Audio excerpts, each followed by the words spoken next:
ثلثهما رمضانا للتنبيد القلوب وأخفى فيهما ليال لمواهب كرامته من الشروق إلى الغروب فنشهد أن لا إله إلا الله وحده لا شريك له ونشهد أن سيدنا وسندنا ونبينا محمدا صلى الله عليه وسلم فصلى الله تعالى عليه وعلى آله وأزواجه وذريته وأهل بيته وأحبابه وأصحابه الأجمعين إلى يوم القيامة. أما بعد، عباد الله،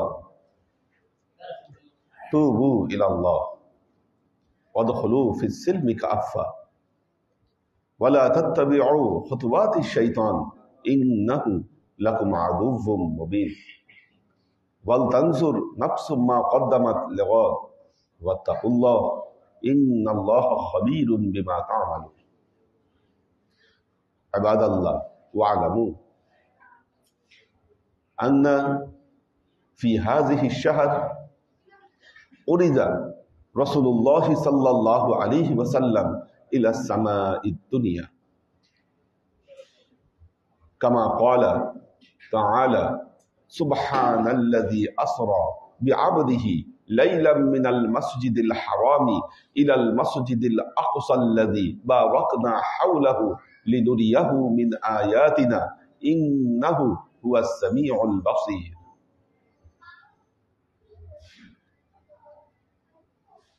وقال رسول الله صلى الله عليه وسلم: أوتي دابة فوق الحمار ودون البغال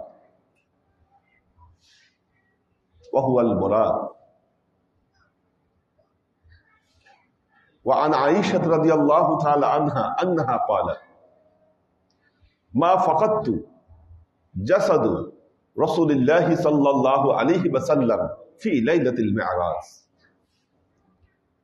وقال تعالى: ثم دنا فتدلى فكان قاب قوسين أو أدنى فأوحى إلى عبده ما أوحى. وقال الله تعالى في كلامه المجيد وفرقانه الحميد: يا أيها الذين آمنوا اتقوا الله حق تقاته ولا تموتن إلا وأنتم مسلمون। আল্লাহর আশিক ও সালেক বৃন্দ, পবিত্র মাহে রজব আল্লাহর নবীর মেরাজের কারণে স্মরণীয় এবং বরণীয় হয়ে আছে। যেই মেরাজে রসুল পাক সাল্লাল্লাহু আলাইহি ওয়াসাল্লাম মহান আল্লাহ রব্বুল আলামিনের সাথে সাক্ষাৎ করে এসেছেন। শেখ সাদি যে তার কবিতায় বলেছেন, বালাগাল উলা বিকামালিহি কাশাফাদ দুজা বিজামালিহি। বালাগাল উলা বিকামালিহি, তিনি তার কামালিয়াতের সর্বোচ্চ পর্যায়ে পৌঁছে গেছেন। এটা ছিল মেরাজ। এই কামালিয়াতে পৃথিবীর অন্য কারো পৌঁছানো কখনো কোনোদিন সম্ভব নয়, সৃষ্টি জগতের কারো পক্ষে সম্ভব নয়। তিনি কামালিয়াতের যেই দরজায় পৌঁছেছেন এই মেরাজের মাধ্যমে। কিন্তু যখন আল্লাহর নবীর মেরাজ ঘটল, আল্লাহর নবীর সময়কাল থেকে বর্তমান সময়কাল পর্যন্ত মেরাজ নিয়ে অনেক কথা, অনেক বিতর্ক। যদিও মেরাজ নিয়ে কথা বলা আমাদের জন্য খুব সতর্কতার প্রয়োজন, কারণ মেরাজকে বিশ্বাস করা বা বিশ্বাস না করা এটা আপনার ইমানি প্রশ্ন। কাজে এখানে গলত করে ফেললে, এখানে উল্টাপাল্টা কিছু বলে ফেললে আপনার ঈমান নিয়ে সংশয় তৈরি হতে পারে। পবিত্র কোরআনের যে ঘটনা এসেছে, আল্লাহর নবী বর্ণনা করেছেন, এবং মেরাজকে অস্বীকার করে অনেকে কাফের হয়ে গেছে, বলেছে যে না, এটা সম্ভব না। তো মেরাজ নিয়ে কি কথাবার্তাগুলো? মুতাজিলা সম্প্রদায়ের দাবি ছিল, যারা মুতাজিলা, তাদের দাবি ছিল মেরাজ সশরীরে হয়নি, মেরাজ স্বপ্ন যুগে হয়েছে। এটা সশরীরে সম্ভব ছিল না, স্বপ্ন যুগে। তারা কিছু কারণ বর্ণনা করেছে কেন এটা স্বপ্ন যুগে। কারণ আপনারা জানেন যে মুতাজিলারা তারা রেশনাল ইসলামের প্রবক্তা, পৃথিবীতে বুদ্ধিভিত্তিক ইসলামের যে ভিত্তি তারা স্থাপন করেছিল। তো তাদের কথা হলো যে এক রাতের মধ্যে সশরীরে বাইতুল্লাহ থেকে বাইতুল মুকাদ্দাস এটা যাওয়া সম্ভব নয়, এত দ্রুতগামী বাহন পৃথিবীতে নাই। দ্বিতীয়ত হলো আল্লাহ নবী যে 7 আসমান পার হয়ে আল্লাহর আরশে গিয়ে দেখা করেছেন, এটাও সম্ভব না, কারণ আকাশের সীমা পার হওয়ার মতো কোনো যানবাহন নাই। এগুলো যুক্তি তারা উপস্থাপন করেছে। মুসলমানদের মধ্যে দ্বিতীয় দল মধ্যমপন্থী, তাদের দাবি হলো আল্লাহ নবীর মেরাজ সশরীরে হয়েছে, কিন্তু আল্লাহ নবীর এই যাত্রা ছিল সিদরাতুল মুনতাহা পর্যন্ত। সিদরাতুল মুনতাহা আল্লাহ নবী ছাড়ায়নি। বর্তমান সময়ের আরবপন্থী আলেম যারা, আপনারা যদি তাদের ভিডিও দেখেন ইউটিউবে অথবা ফেসবুকে, দেখবেন তারা এই ব্যাপারে জোরালো দাবি করছে মেরাজের রাত্রিতে আল্লাহ নবী সিদরাতুল মুনতাহা পর্যন্ত গিয়েছেন, এবং সিদরাতুল মুনতাহার পর আর আল্লাহর আরশে গেছেন, আল্লাহকে দেখেছেন সচক্ষে। এই দাবি এটা ঠিক নয়। এটা হলো আরবপন্থী বর্তমান যুগের তাদের দাবি মেরাজের ব্যাপারে, আল্লাহর সাথে সাক্ষাৎ হয়নি। ওনাদের দলিল হচ্ছে, ওনারা যে দলিলগুলো দেখাচ্ছেন, এক হচ্ছে মা আয়েশা রাদিয়াল্লাহু তাআলা আনহার বর্ণিত হাদিস। মা আয়েশা বলেছেন, মেরাজের রাত্রিতে মা ফাকাত্তু জাসাদ রাসূলুল্লাহ সাল্লাল্লাহু আলাইহি ওয়াসাল্লাম ফি লাইলাতিল মেরাজ। মেরাজের রাতে আল্লাহর নবীর দেহকে হারাই নাই, আল্লাহর নবীর দেহ আমার পাশেই ছিল, আল্লাহ নবী আমার পাশেই ঘুমাচ্ছিলেন মেরাজের রাতে। এটা হচ্ছে মা আয়েশার দাবি। দ্বিতীয় দলিল হচ্ছে মা আয়েশাকে প্রশ্ন করা হলো, এটা হাদিস গ্রন্থে এসেছে, সহিহ হাদিস, যে আল্লাহর নবী কি আসলেই আল্লাহকে দেখেছেন? এটা প্রশ্ন করা হলো যে আসলেই কি দেখেছেন? উত্তরে মা আয়েশা বললেন, আপনার কথা শুনে যিনি প্রশ্ন করেছিলেন, প্রশ্নকারীকে বলতেছেন, আপনার কথা শুনে আমার গায়ের লোম দাঁড়িয়ে যাচ্ছে। কি বলেন এগুলা? মা আয়েশা বলতেছেন আল্লাহকে আল্লাহর নবী সরাসরি দেখেন নাই, এটা বলতেছে মা আয়েশা। হাদিস রয়েছে। তাহলে সূরা নাজমের যে আয়াত, সুম্মা দানা ফাতাদাল্লা ফাকানা কাবা কাউসাইনি আও আদনা ফাআওহা ইলা আবদিহি মা আওহা, এর ব্যাখ্যায় কি আসতেছে? এর ব্যাখ্যায় তারা বলছেন যে আল্লাহর নবী মেরাজের রাত্রিতে সুম্মা দানা ফাতাদাল্লা ফাকানা কাবা কাউসাইনি আও আদনা, এই ঘটনা ঘটেছিল জিবরাইল আমিনের সাথে, নৈকট্য অর্জন করেছিলেন জিবরাইল আমিনের। এখন প্রশ্ন হলো, আমরা আহলে সুন্নাত ওয়াল জামাত এই ব্যাপারে কি আকীদা পোষণ করি? আমরা কি আকীদা পোষণ করি? কেন পোষণ করি? আমাদের আকীদার পক্ষে, আমাদের দাবির পক্ষে দলিল কি? গুরুত্বপূর্ণ বিষয় একটা। আমাদের বিশ্বাস হলো আল্লাহ নবী সশরীরে মেরাজ করেছেন, আল্লাহ নবী সিদরাতুল মুনতাহা পার হয়েছেন, আল্লাহর আরশে গিয়েছেন, এবং সচক্ষে আল্লাহকে দেখে তিনি আল্লাহর সাথে কথা বলেছেন। এটা হলো আমাদের দাবি। আহলে সুন্নাত ওয়াল জামাত যারা আমরা মুসলমান, আমাদের এটা জোরালো দাবি হচ্ছে আল্লাহকে সচক্ষে দেখেছেন। এখন প্রশ্ন হলো, দাবি করলেই তো হবে না, বাকিদের দাবি খণ্ডন করতে হবে, এবং আপনার পক্ষে যুক্তি দেখাতে হবে আপনাকে কেন আপনি এই দাবি করছেন। এক, দেখেন মুতাজিলারা বলছে সশরীরই হয় নাই, স্বপ্ন যোগে হয়েছে।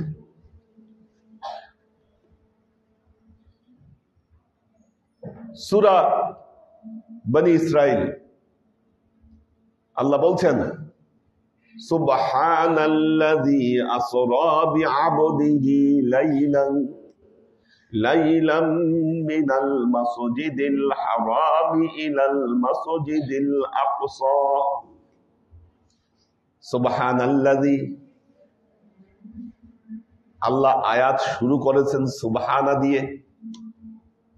সুবহানা দিয়ে পবিত্র কোরআনে ওই সময় আল্লাহ সুবহানা শব্দ ব্যবহার করেছেন যেখানে বড় কোনো কাজ আল্লাহ ঘটিয়েছেন। কি সুবহানা মান খালাকাস সামাওয়াতি ওয়াল আরদ, এই আসমান জমিন যে আল্লাহ সৃষ্টি করেছেন, সুবহানা তার কতই না পবিত্রতা। আসমান জমিন সৃষ্টি করা এটা তো একটা বড় ব্যাপার, এটা তো ছোটখাটো ব্যাপার না।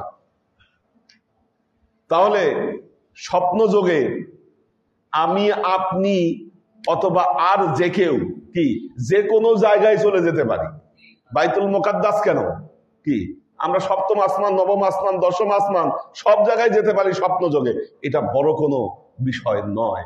আল্লাহ সুবহানা এজন্যই বলেছেন যে এটা বড় কোনো একটা ঘটনা আল্লাহ ঘটাতে চাচ্ছেন। দ্বিতীয়ত, এই আয়াতের মধ্যে থাকা আবদিহি, আবদুন শব্দটা, আবদুন, আপনি আব্দ কখন, যখন আপনার জাসাদ এবং রুহু এ দুটোর মিলিত রূপ যখন আপনার, তখন এটাকে বলা হয় আব্দ শরঈ ভাষায়, তখন আপনার উপর শরঈ বিধান কার্যকর। একজন মানুষ মারা গেলে তার কিন্তু নামাজ তখন তার উপর ফরজ না। কেন? তার দেহ আর রুহু একসাথে নাই। কি মরে গেলে নামাজ আছে? নাই। রোজা নাই, আপনার নামাজ রোজার জন্য কোনো আপনার হুকুমও নাই। শুধু ওইটা না, আপনার মস্তিষ্ক বিকৃতি ঘটলেও নাই, আপনার সেন্স নাই, আপনি পাগল, পাগলের উপর কোনো শরীয়ত নাই। কি আবদুন ওই হালতের নাম মনে রাখবেন যার ভেতরে দেহ আছে, রুহু আছে, মাথাও ঠিক আছে। ঠিক মাথাও ঠিক আছে। এই জন্য সূরা নজমে আল্লাহ আবার কনফার্ম করছেন মা দাল্লা সাহিবুকুম ওয়া মা গাওয়া, ওনার মস্তিষ্ক বিকৃতি ঘটে নাই, পাগলও হয়ে যায় নাই আল্লাহর নবী, সব ঠিক আছে, একদম পূর্ণ হালতের মধ্যে আছে আল্লাহর নবী। তাহলে সুবহানাল্লাযী আসরা বিআবদিহি, তার আব, তার বান্দাকে, বান্দা শব্দটা যখন ব্যবহার করেছে তখন এটা ধারণা করার কোনো কারণ নাই যে ঘুমের মধ্যে রুহানি অবস্থায়, রুহানি হালতে এই ঘটনা ঘটেছে, এটা আপনি কখনো বলতে পারবেন না। 3 নম্বর কথা, মেরাজ নিয়ে এত বিতর্ক। আপনি আল্লাহ নবীর যুগটা কল্পনা করেন, আল্লাহ নবী যদি কথা বলতেন যে ভাই আমি গত রাতে একটা স্বপ্ন দেখেছি, আর স্বপ্নে দেখেছি আমি বাইতুল্লাহ থেকে বাইতুল মুকাদ্দাস পর্যন্ত ভ্রমণ করেছি, বলেন এই কথা বললে কেউ কি এটা নিয়ে সন্দেহ পোষণ করত? যেহেতু আল্লাহর নবী বলেছেন আমি সশরীরে গিয়েছি, এজন্যই এটা নিয়ে সন্দেহ হয়েছে, তর্ক বিতর্ক, তর্ক বিতর্ক দরকারই ছিল না। হ্যাঁ, এবং প্রমাণও চেয়েছে বাকিরা, যে প্রমাণ চাই, আপনি যে গেছেন তো প্রমাণ দেন। ওই বাইতুল মুকাদ্দাসের বর্ণনা জানতে চাইল। সহিহ বুখারীতে আসে এই হাদিস যে ফাতাজাল্লা, আল্লাহ নবী আমাকে, আল্লাহ তাআলা আমার জন্য বাইতুল মুকাদ্দাসকে আমার জন্য তাজাল্লি করে দিলেন, আমি দেখলাম বাইতুল মুকাদ্দাস, আর এর এক একটা বর্ণনা আমি দিতে থাকলাম। এটাই প্রমাণ হলো যে এই মেরাজ সশরীরে ঘটেছে। আল্লাহর আশিক ও সালেক বৃন্দ, এখন কথা হলো আল্লাহ নবী গিয়েছেন কোন পর্যন্ত?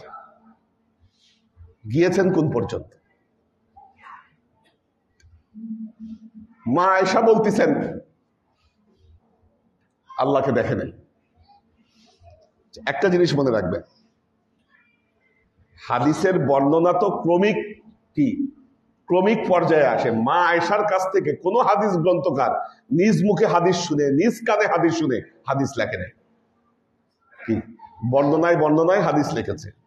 কারণ ইমাম বুখারী বলেন ইমাম তিরমিজি বলেন কি একমাত্র ইমাম মালিক মুয়াত্তার রচয়িতা কি তিনি ছিলেন তাবে তাবেঈন, তিনি তাবে তাবেঈন ছিলেন, বাকি কেউ কিন্তু তাবে তাবেঈনও না। অর্থাৎ তারা যে হাদিস শুনেছেন তারা তাবে তাবেঈনদের কাছ থেকে হাদিস শুনে তারপর লিখেছেন, না সাহাবী না তাবেঈন, কি তারা আরো 2-3 ধাপ পরে গিয়ে তারা হাদিস শুনে হাদিস লিপিবদ্ধ করেছেন। মেরাজের ঘটনায় মা আয়েশার বরাত দিয়ে কোনো হাদিস গৃহীত হবে না। তার কারণ হলো আল্লাহর নবীর মেরাজ যখন ঘটেছে তখন মা আয়েশার জন্মই হয় নাই। আল্লাহর নবীর জীবনের মেরাজ অনেকবার ঘটেছে, সশরীরে ঘটেছে একবার, যেটা হলো হিজরতের আগে। মা আয়েশার জন্মগ্রহণই করছেন হিজরতের পরে। আপনি এখানে মা আয়েশার রেফারেন্সে কথা কিভাবে বলেন?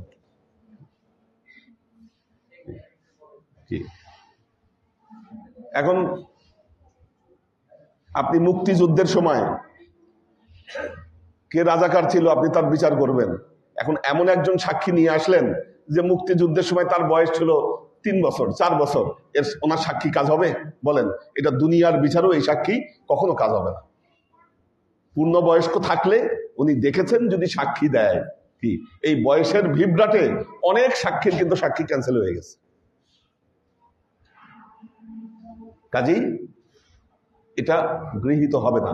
তাহলে এখন কথা হলো দেখেন, যারা অস্বীকার করতেছে যে না সিদরাতুল মুনতাহা পার হয় নাই, আল্লাহর নবী সিদরাতুল মুনতাহা পর্যন্ত ছিল, তাদের দাবি এটা কি তারা এক হচ্ছে মা আয়েশার রেফারেন্স দিচ্ছে, মা আয়েশার রেফারেন্স তারা দিচ্ছেন এবং তারা বলতেছেন এই যে বোরাক থেমে গেল, রফ রফ আসলো, জিব্রাইল যেতে পারলো না, এগুলার কোনো ভিত্তি নাই, এগুলো সব মিথ্যা। আল্লাহর আশিক ও সালেক বৃন্দ এই মন্তব্য যারা করেছেন, কি আল্লাহর আরশ পর্যন্ত যাওয়ার জোরালো দাবি যে 2 জন সাহাবী করেছেন তাদের মধ্যে একজন হলো হযরত আনাস ইবনে মালিক রাদিয়াল্লাহু তাআলা আনহু এবং হযরত আব্দুল্লাহ ইবনে আব্বাস রাদিয়াল্লাহু তাআলা আনহু।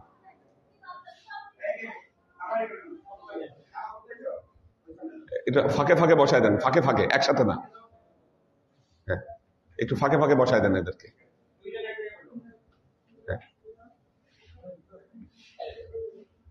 আল্লাহর আশিক ও সালেক বৃন্দ দেখুন, আল্লাহর নবীর সাহাবী হযরত আনাস ইবনে মালিক, ওনাকে বলা হয় খাদিমুন নবী। আল্লাহর নবীর সাহাবীদের মধ্যে সবচাইতে বেশি হায়াত পাইছিলেন উনি, এবং ওনাকে দেখার কারণে, হযরত আনাসকে দেখার কারণেই ইমাম আবু হানিফা রাহমাতুল্লাহ আলাইহি তিনি তাবেঈ হয়েছেন। এই কারণে আনাসকে দেখেছিলেন তিনি। হযরত আনাস ইবনে মালিক রাদিয়াল্লাহু তাআলা আনহু তিনি এই ব্যাপারে জোরালো দাবি করেছেন মেরাজের রাতে আল্লাহর নবী আল্লাহর আরশ পর্যন্ত গিয়েছে, আল্লাহর সাথে সরাসরি কথা বলেছে, রফ রফ এসেছে এবং বুরাক থেমে গেছে সিদরাতুল মুনতাহা। হযরত আব্দুল্লাহ ইবনে আব্বাস রাদিয়াল্লাহু তাআলা আনহু কি উনিও এই ব্যাপারে জোরালো মন্তব্য করেছেন। আপনারা তাফসীরে কাশফ খুললে দেখতে পাবেন, আল্লামা জামাখশরী রাহমাতুল্লাহ আলাইহি এই ব্যাপারে বিস্তারিত আলোচনা করেছেন। হযরত আব্দুল্লাহ ইবনে আব্বাস রাদিয়াল্লাহু তাআলা আনহু তিনি জোরালো দাবি করেছেন যে না আল্লাহর নবী আল্লাহর আরশ পর্যন্ত গিয়েছেন। আমাদের সবচাইতে জোরালো যুক্তি হলো আল্লাহ পবিত্র কোরআনে বলছেন অহুয়া বিল উফুকিল আ'লা, তিনি ঊর্ধ্ব দিগন্তে চলে গেলেন। অহুয়া বিল উফুকিল আ'লা, তিনি ঊর্ধ্ব দিগন্তে চলে গেলেন। সুম্মা দানা ফাতাদাল্লা ফাকানা কাবা কাউসাইনি আও আদনা, তারপর কি হলেন? তিনি নিকটবর্তী হলেন, এতটাই নিকটবর্তী হলেন 2 জনের মধ্যে যেন 2 ধনুকের ব্যবধান ছিল। আল্লাহ বললেন আও আদনা, তাও ছিল না, তার চাইতে কম ব্যবধান ছিল, এত কাছাকাছি তারা পৌঁছে গিয়েছিল। এইটার তাফসিরে যদি আপনি লেখেন যে জিব্রাইলে আমিনের কাছাকাছি গেছেন, কি এই ব্যাখ্যা পাগলও বিশ্বাস করবে না। বাংলাদেশের শুধু ওই সমস্ত পাগলরা বিশ্বাস করতে পারে যারা আসলে নবীর শান মর্যাদা বুঝে না। কি আপনি বলেন যেই জিব্রাইলে আমিন আল্লাহর নবীর ঘরে ঢুকলেন, জাগায়ে তুললেন, সিনা সাক করলেন, বোরাকের পিছনে বসে বাইতুল মুকাদ্দাসে নিয়ে গেলেন, 7 আসমান পার হলেন, তার সাথেই যদি নৈকট্য হয়, এটার বর্ণনা এক্সট্রা ভাবে আসার দরকার কি? বলতেছে যে না, জিব্রাইলের নিকটবর্তী হয়েছে, জিব্রাইল তার নিজ সুরতে আসছে, ওনার নিকটবর্তী হয়েছে আল্লাহর নবী। এত লেইম আর ফালতু ব্যাখ্যা হতে পারে না। এই ব্যাখ্যাগুলো কারা দেয়? যারা ইহুদি খ্রিস্টানদের প্রভাব পুষ্ট আলেম তারা। কেন? সমস্যাটা কোথায়? সমস্যাটা হলো কোরআনে বলা আছে হযরত মুসা আলাইহিস সালাম আল্লাহকে দেখতে চেয়েছিলেন। কি? আল্লাহ বলেছেন লাং তারানি, আমাকে দেখতে পারবা না। তো মুসা আলাইহিস সালাম বলছে, তাও যখন জোরাজুরি করেছে, আল্লাহর নূরের সামান্য তাজাল্লি তুর পাহাড়ে দেওয়াতে তুর পাহাড় জ্বলে ভস্ম হয়ে গেছে।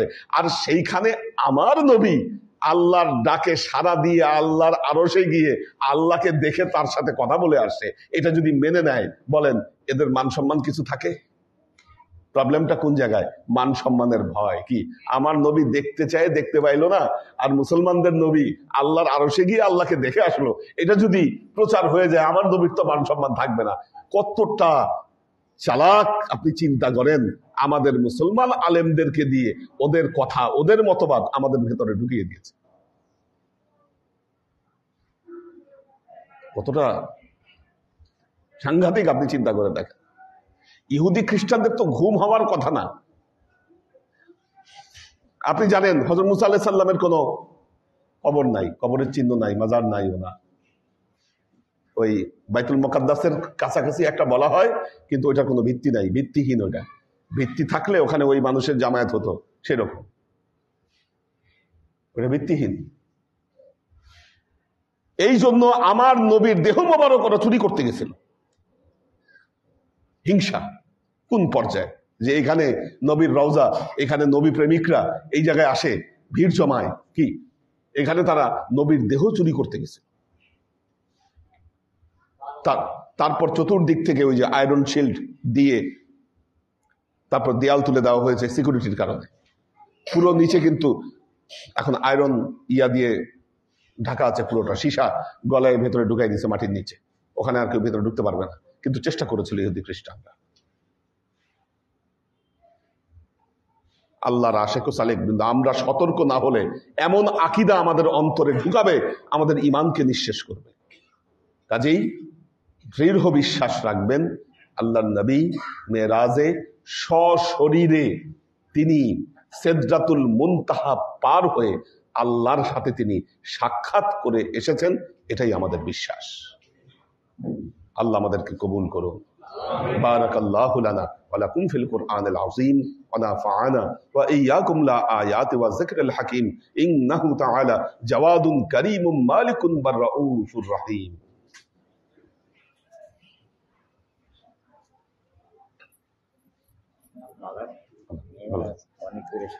আল্লাহ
حي على الصلاة حي على الصلاة الله أكبر الله أكبر لا إله إلا الله.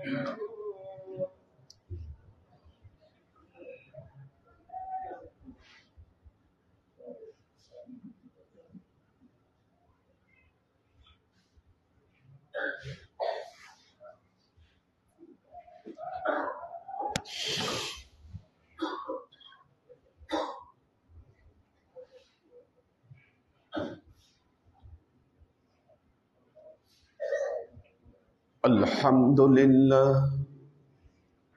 الحمد لله الذي جعل الحمد لله الذي شرف على كل سورة سورة الإنسان وزينه بخلعة الإسلام وأذاقه حلاوة الإيمان فسبحان الذي فضل زمانا على زمان كما فضل إنسانا على إنسان وزمانا على زمان والحمد لله الذي جعل رجبا للاستغفار من الذنوب وسنى شعبانا لإصلاح العيوب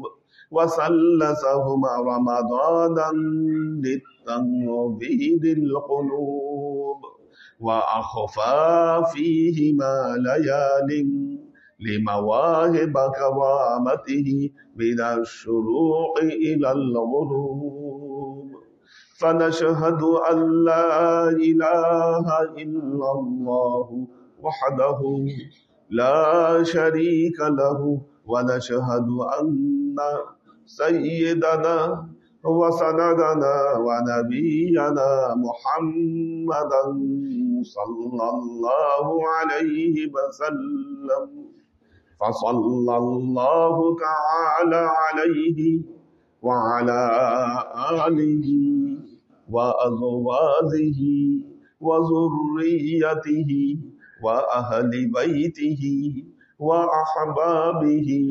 وأصحابه الأجمعين إلى يوم القيامة. أما بعد عباد الله توبوا إلى الله وادخلوا في السلم كافة ولا تتبعوا خطوات الشيطان إنه لكم عدو مبين ولتنظر نفس ما قدمت لغد واتقوا الله إن الله خبير بما تعمل. عباد الله واعلموا أن رسول الله صلى الله عليه وسلم أرز في هذه الشهر إلى السماء الدنيا. عباد الله فاتعظوا بنصيحتي كما أخبركم الآن بخطبتي. بارك الله لنا ولكم في القرآن العظيم ونفعنا وإياكم الآيات والذكر الحكيم إنه تعالى جواد كريم مالك بالرؤوف الرحيم.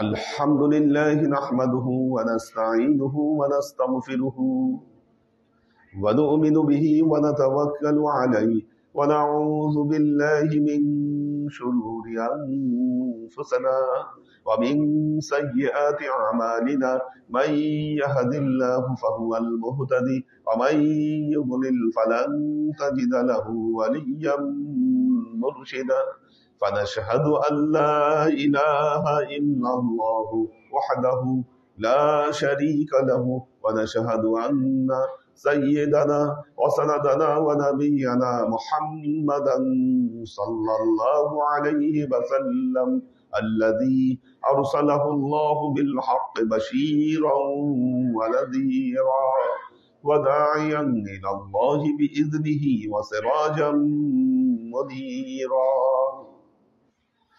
وقال تعالى: إن الله وملائكته يصلون على النبي يا أيها الذين آمنوا صلوا عليه وسلموا تسليما. اللهم صل على محمد وعلى آل محمد كما صليت على إبراهيم وعلى آل إبراهيم إنك حميد مجيد.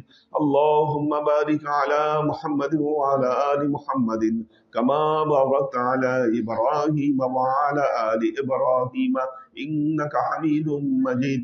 اللهم صل وسلم ورحم وبارك على سيدنا ونبينا وشفيعنا وحبيبنا وقرة أعيننا محمد صلى الله عليه وسلم وعلى آله وأزواجه وذرياته وأهل بيته وأحبابه وأصحابه الأجمعين إلى يوم القيامة، خصوصا على صاحب الصدق عامل المؤمنين أبي بكر الصديق رضي الله تعالى عنه، وعلى صاحب العدل والإحسان عامل المؤمنين عمر بن الخطاب رضي الله تعالى عنه، وعلى صاحب الحياء والإيقان عامل المؤمنين عثمان بن عفان رضي الله تعالى عنه، وعلى صاحب الحلم والعلم والعرفان عامل المؤمنين علي بن أبي طالب رضي الله تعالى عنه، وعلى تمام العشرة المبشرات والتابعين والتابعين المهديين.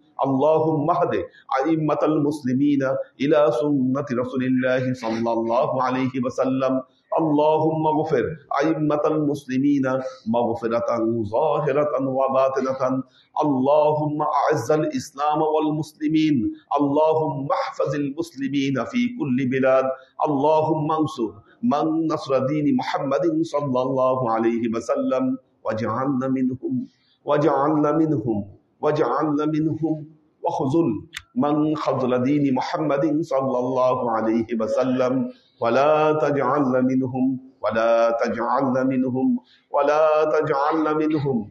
تعدلوا عباد الله رحمكم الله. إن الله يأمركم بالعدل والإحسان وإيتاء ذي القربى وينهى عن الفحشاء والمنكر والبغي يعظكم لعلكم تذكرون. فاذكروني أذكركم واشكروا لي ولا تكفرون.